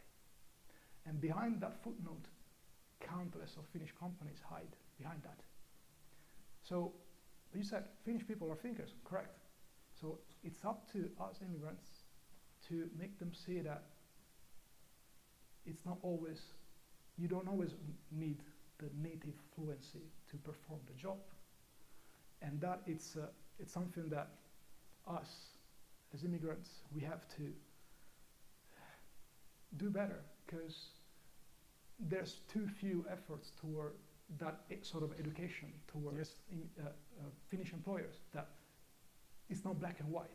Stop hiding behind that footnote that says, oh, I need highly fluent Finnish for this job. Do you really? Correct. Do you really? Another thing is, you've seen across multiple levels, is also that learning language, I'm a linguist myself. One of my many educational background is in languages. They don't go, you're learning a language, you don't go, there's many levels, and you don't advance at the same rate with each level. There's understanding, oral comprehension, writing, speaking. You can be very good at one and very backward at the other one. And your average is sort of in between or whatever. So it's a spectrum. It's not, there's many shades of knowing the Finnish language. Yes. But from state level, from public level, private level, it's just, do you know Finnish? Speaking it and writing fluently. That's it. There's no in between. So us immigrants are in a sort of a situation where we're like, okay, I know a bit, but I can do my work if you lower a little bit the threshold. That's where the key is, and I think it's a process. And Savonia, sorry, I'm gonna try to briefly answer. We can talk about it like we did with, like you did with Roham. I sit on both ends. I'm an immigrant. I came in as an immigrant. I joined this firm back in 2011 as a junior designer after being a studio manager. Then I was given the privilege of becoming art director, then creative director, and now I sit there as one of 5 owners. And we were 9 when I joined, now it's a company of 40. So this is I'm gonna give you my take from the employer side or business owner. The same way we demand that Finnish companies open the doors for immigrants with not a full Finnish language as their base. The same way we need to understand that companies in Finland are young in general. They're very young. They're also adapting to globalization. They're just taking baby steps out. Only a few large companies in Finland have been able to go out and succeed. So it is being a process. Now, when you have an influx and the possibilities of training individuals in Finland in specific professions in English, that's where the demand comes to the company to really start really exploring the possibilities. What is this talent? Or what are the opportunities of having this talent come on board? Now, that's easier said than done. Yep. Finnish business is a complicated thing. I just want to drop this there for a second. I know you have the background on. Yeah, add something in between. Yes. Sorry, and also they are being mostly said, by the media and not being shown. So again, it goes back also to the trust that they haven't seen any example. They have just been told. Yes. The Finnish company has been told. So that also adds to that. Yes. Complexity. And to cite you, Marco, because we've been in this grind for a while already. Yep. And we've seen each other, we've worked together, we've done a lot of projects and things, and we know what the struggle is. I am in the position I am just because life allowed me to be there. So I don't know how to explain. I did not do anything special, but being myself and standing for what I believe, what has brought me to this place. Now, I feel strongly about hiring international talent because I once was one looking for a job. That doesn't mean that us as immigrants and English speakers, because that's perhaps the communication language besides all other languages that we have, That doesn't mean that companies need to kind of open the doors and, oh, okay, yeah, everybody come in and we'll take you in. It's a huge risk, financial risk for companies to hire a person in Finland. If you don't know, read a little bit what it costs to hire a person in Finland. So, starting from that financial aspect, that's complicated. Then there's the other issues that Roham brought about the situation around the world. So there's a lot of factors that play into this. Fortunately, you have universities like Snellmannia and UAF who care and are doing whatever they can to bring us, the companies, closer to you. You didn't have that when you came here. I didn't have that. I met Johanna just because we needed to meet, and life is like that. But it is, let's not put it on the Finnish companies. I mean, that's what I'm not that I'm taking myself out of the equation, no. They have a set of rules that they need to live by and function by. Let's take it upon ourselves to continue to put the effort, to collaborate with these universities who are opening the doors, educating, bringing companies closer. Let's make ourselves relevant. That's the point. That's the point of this that I shared today. All as a group, not just you or you or you, all of us. This is what we can do together, is we make ourselves relevant. Johanna just shared with me one thing. Sorry, and I know we're running out of time. She was surprised by the fact that the Savonia students, or the majority of the Savonia students, are not here. And they dare to complain that, oh no, it's so difficult to find jobs. These people, they don't get us. So, my point, if you're not in the ring, then walk away and stop complaining. But if you're here and you show up, we have a much better chance to do something and to become relevant, and for companies to notice us and to carry that message that we are willing to adapt. And that's what's going to buy us our way in. I mean, I know you're going through a hard time. I know. And we've been there with Roham and with you. And it hurts me because I'm a potential employer, but the reality is that I'm still an immigrant. And other people in my company make the decisions. So it's double pain. You know what I mean? 100%. So I don't want to excuse the company. I don't want to excuse us as immigrants not stepping in. This was not about your company. No, I know. I mean, the pain is real. We embrace the suck and we move on. But thank you. You bring a really important point. Roham worked really hard on bringing these issues to the public. And hence the successful campaign that you run with those videos and showing the opportunity there is for companies to step in. It might take a while.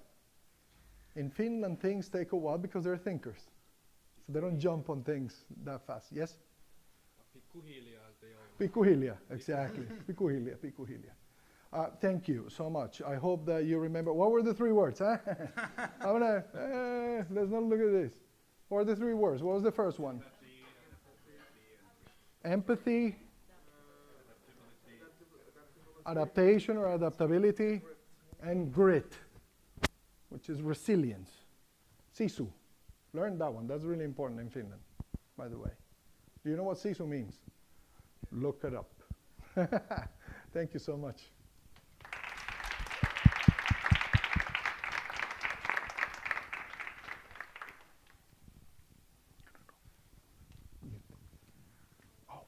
This is wonderful. Thank you so much. Appreciate it. Wait. Thank you.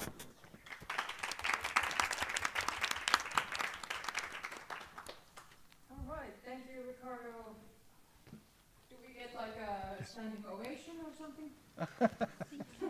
No need. Waves.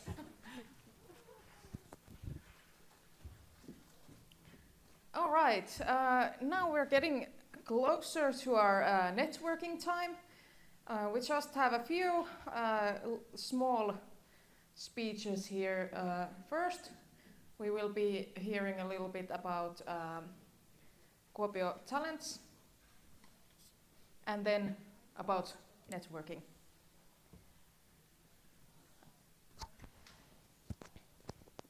I know we are a few minutes behind the schedule, but hopefully everyone has time to stay a little longer.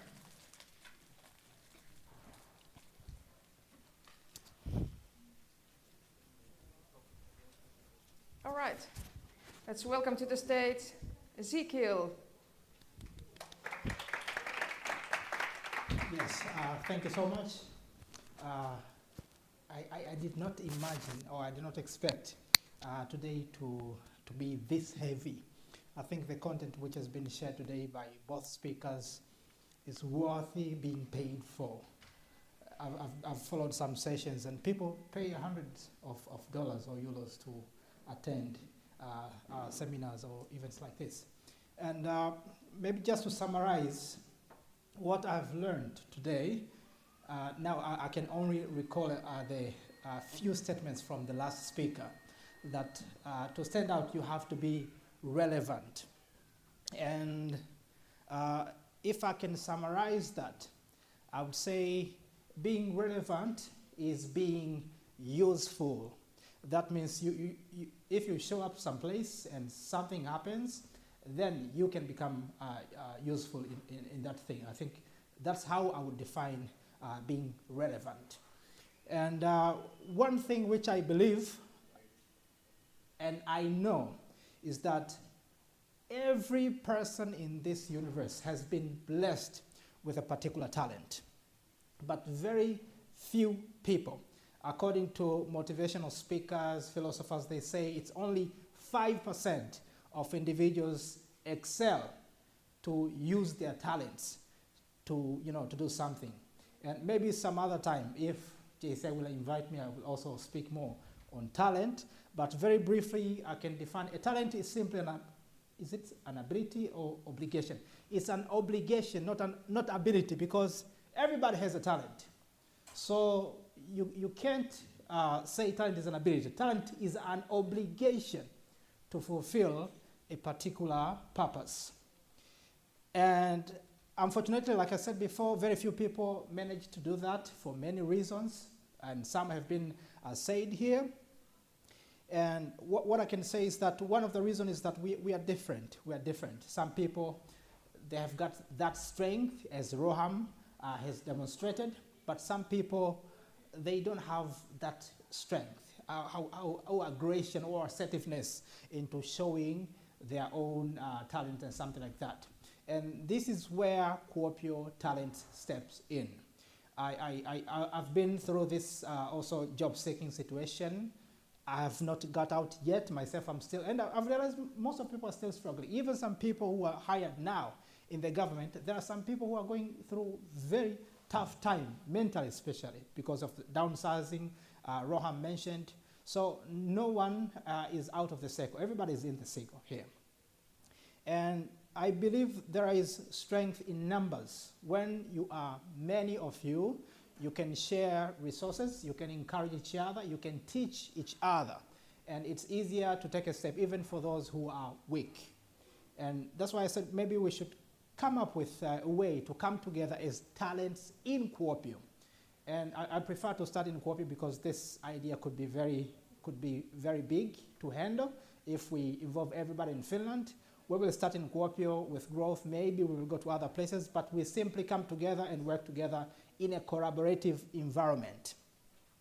For example, I've been able to produce some podcasts with some offices here. When I began, it was very hard to begin.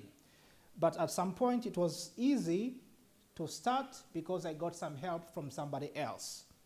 And I believe it can be the same for someone else. Everyone has a talent, but to execute, maybe at some point you need a help from someplace. And that is the essence of having this Kuopio Talents. We simply come together as a community. We are not a group. We are not a business. We are not an organization.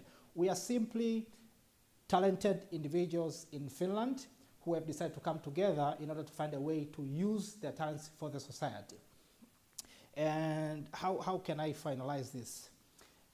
I'm trying to find a way to put it. Well, it's like this. I think we have misunderstood Finland in some way. For Finland to address us, now myself I'm included, for foreigners who came here, I don't know whether for studies or any other reason, but for Finland to address us as talents or experts, for me that's one of the highest form of respect. But unfortunately, we are not living up to that because we don't understand what does it mean to be a talent. Or I can even ask a question which you can answer yourself, like if you were invited to a particular home and being addressed as a talent, please, you're a talent, can you come and help me to sort out this problem in the computer? And then you go in as a talent and then you ask the owner of the computer, so what can I do now? Okay, says, please, can you turn it on and see? Okay, so what next? What next? So you as the talent, you become the one to ask questions, to seek help. And that's the position I think we have taken unknowingly. But we have to reach to a point where we have to recognize ourselves as talents. And when we have done that, I believe it will be easy to start taking some steps which we have not seen before. Thank you so much.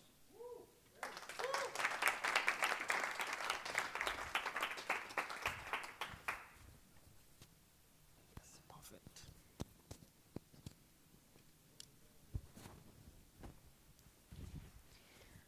All right. Oop. It's been a long night. All right. Now it is time to network. And before we get to the actual networking, we have our networking guru, Sanna Perälä, to give us some little hints and tips on how to get started. So welcome to the stage, Sanna. Thank you. Let's mic me first. Okay, hey, it's so nice to see all of you here. Thank you so much for joining the event. I know it's been a long time since we last time had a break, but during the networking, feel free to use bathroom and take some snacks, so we will get to the break part also very soon. Briefly about the schedule. We will now have a very, very short introduction to networking, just to give you some inspiration how to connect with these fabulous people here today. And then at 6:45 we will wrap up the event, and then we will be on our way to home, right? Okay, so let's dig deep to this one. So next up is networking, and now it's really the time when you build these valuable connections here and take the advantage of this event also that way. We have been discussing personal branding today, and we really think at the JCI Kuopio that networking is also a great way to build a personal brand and stand out. So I remember there was this question earlier today regarding what to do if you are not in LinkedIn, right? So this could be the possibility. If you are not willing to use LinkedIn on a daily basis, probably this is your time to shine, right? So today, based on these fabulous speeches by Roham and Ricardo, maybe we can take two things with us when we start networking. First is authenticity. So, in this quote, it's summarized by "Be yourself. Everybody else is already taken." And the other thing is repetition. So when you get on the discussions today, remember that practice makes the master. And we are all here in a sort of similar situation. So just get your networking going, and probably you will be better in that one also in the future. Well, here is a quick guide. Yeah, it's been a long evening also for me, so I cannot pronounce that Okay, so first of all, this is kind of a non-brainer. So first, introduce yourself. And a little tip about that is that think about your goals. What are you aiming for by building these connections? And think also about positioning. So what is the thing you want to be remembered of from this event? Ask questions is the second thing, and start preferably with what, how, and why to use these open-ended questions. And I believe also Ricardo was talking about this active listening, and it's something I think we all can practice here today. Really, try to get to know the people you are discussing with. And other tip is that try to find some common interest, because it helps you to create a genuine bond with this other person. And one idea, this event could be one of your common interests, right? And then some inspiration to keep the networking very dynamic. I don't know how you feel about this, but here are some kind of lines or like inspiration how to hop on and hop off of the conversations. So you could probably use some of these or use some of your own, but you can always hop on the conversation at the events like this by saying, I couldn't help but overhear you talking about the thing X that I'm also interested in. I'm very interested in this, so mind if I join? And of course, hopping off, I think, I don't know if some other cultures have the same thing, but as a Finn, it's always a little bit difficult to hop off the conversation. So probably you can also use lines like, it was wonderful meeting you, I hope you enjoy the rest of the event. So here are some ideas how you can hop on and hop off of the conversations. And yeah, now let's get going. So here is a quick guide to summarize, and the last thing is that if you are discussing with someone very interesting, as you probably are, remember to share your contact details if you're willing to keep in touch after this event. So now, let's start networking and have some break also at the same time. So yeah, we will be back on the stage like 6:45. Thank you very much.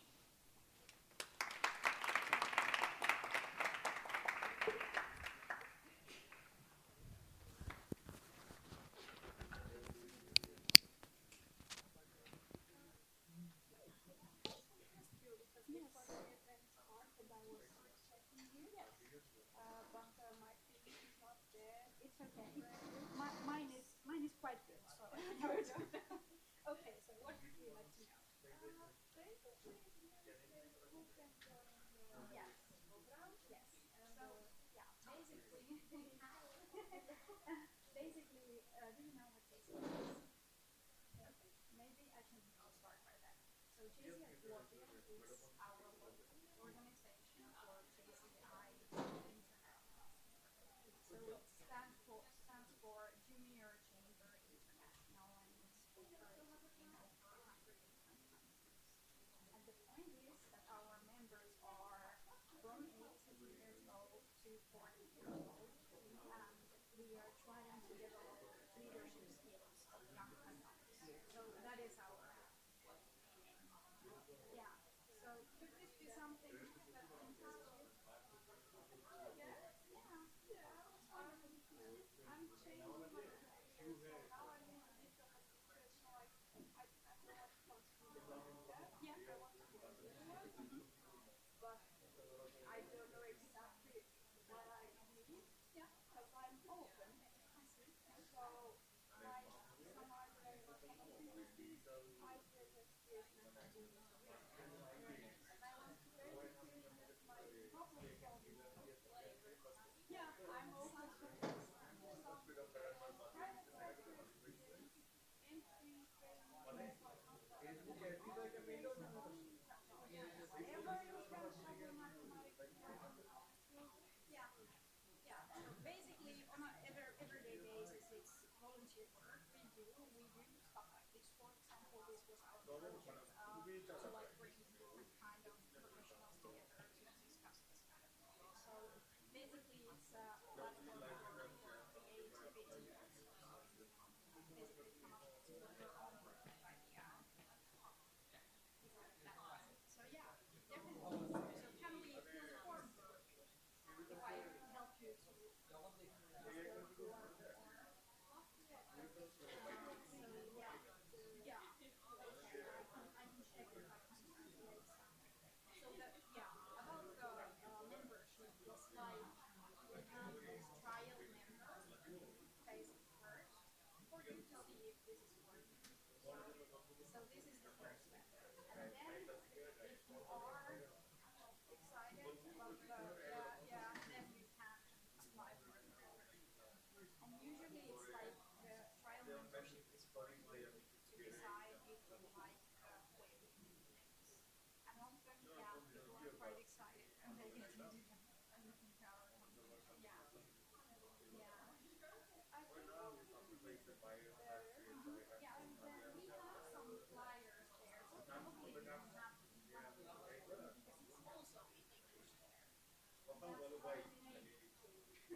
Yeah, but they're very welcoming.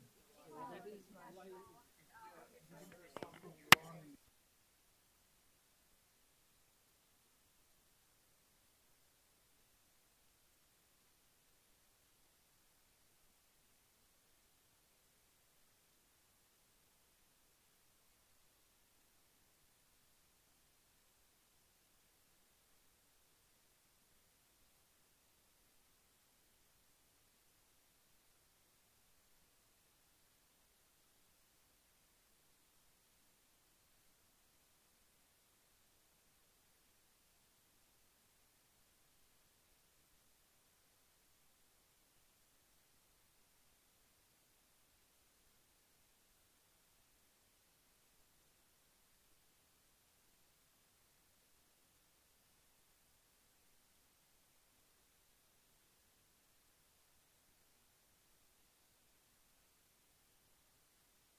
right.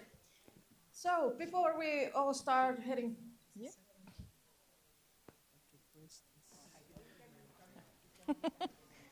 All right, third time is the charm, right? Before we start heading home, we want to thank our fantastic keynote speakers, of course, Ricardo, Roham, organizing partners, and the project team.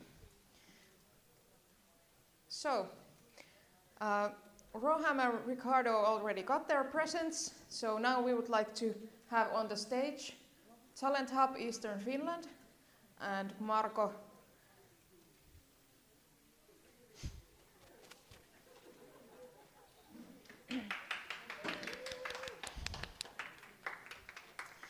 Waves.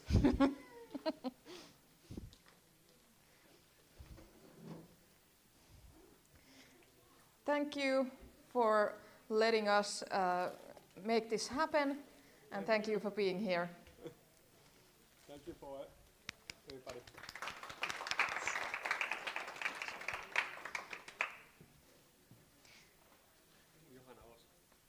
And thank you, Johanna, as well.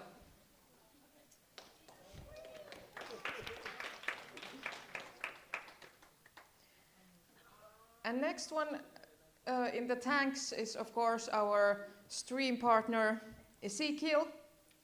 Please come on stage.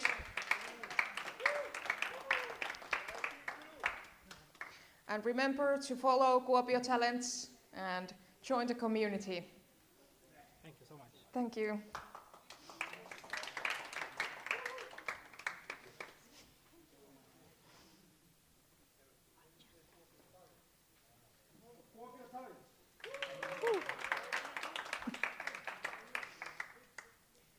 And then, of course, the biggest thanks goes to our lovely organizer, without whom this event would not have happened, and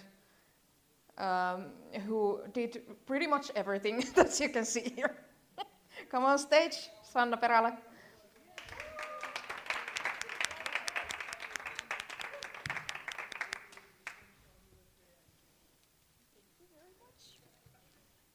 And now I steal the mic because we have to thank you also. So thank you so much for Roosa hosting this fabulous event, and thanks everyone for joining. So thank you, Roosa. Thank you. And I think that was pretty much it. We might have some concluding slide coming up, so probably we have to check that, but we are already done. Almost done. Of course, the biggest thank you. Almost forgot the biggest thank you. Thank you, everyone, for coming here, for making this event happen.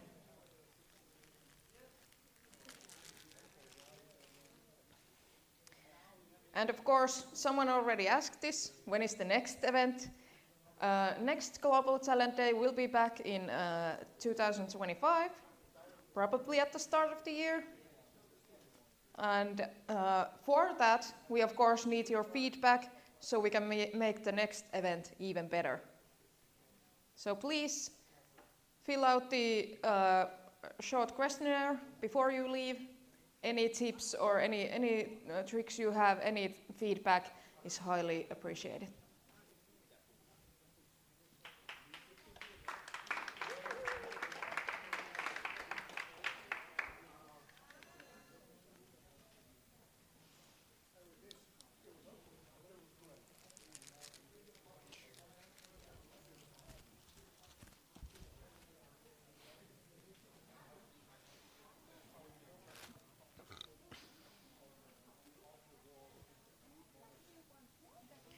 Just one last tip. Remember to link with everyone on LinkedIn, and remember to also follow JCI Kuopio in LinkedIn, Facebook, Instagram, and TikTok as well. Thank you so much. Thank you.